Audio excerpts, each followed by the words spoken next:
Chapter 15 is all about seventh chords. So after triads, seventh chords are the next most common type of chord.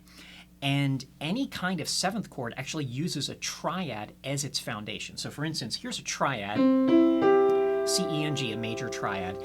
And to turn that triad into a seventh chord, we just add one more note on top, a third above the previous high note.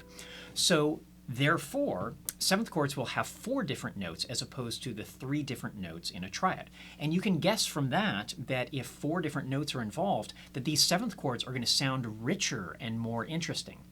So I just wanted to give you a taste now of what seventh chords sound like in practice, and then we'll go over a little bit of what you can expect in this chapter. So this is an excerpt from a piece I wrote a little while ago called Intermezzo. The middle section has seventh chords galore. So you'll hear a bunch of dominant seventh chords, fully diminished seventh chords, and even a bunch of minor seventh chords and half diminished seventh chords. So here we go, a little bit of Intermezzo.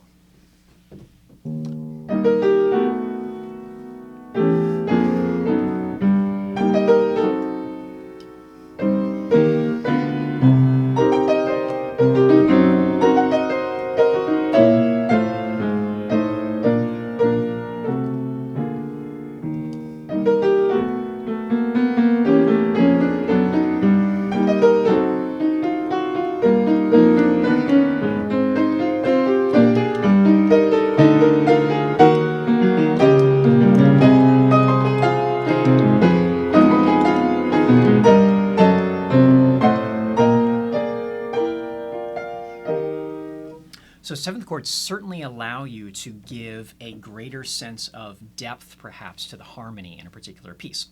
And in this chapter, you're going to learn the 5 most common types of seventh chords: major seventh chords, dominant seventh chords, minor seventh chords, half diminished seventh chords, and fully diminished seventh chords. Each of them has a characteristic sound.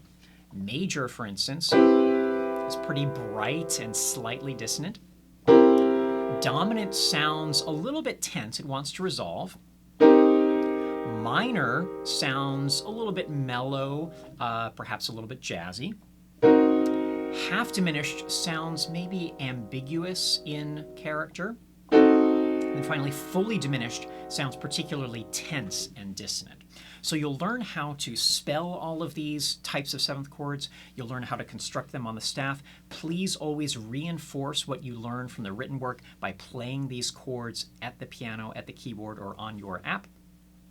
And the cool thing is, once you've got your triads and your seventh chords under control, you are pretty much good to go for about 80% of the music that you'll regularly encounter. These are really the building blocks of harmony, triads and seventh chords. So enjoy this chapter, take advantage of the extra credit as well, and we'll see you in the tutorials.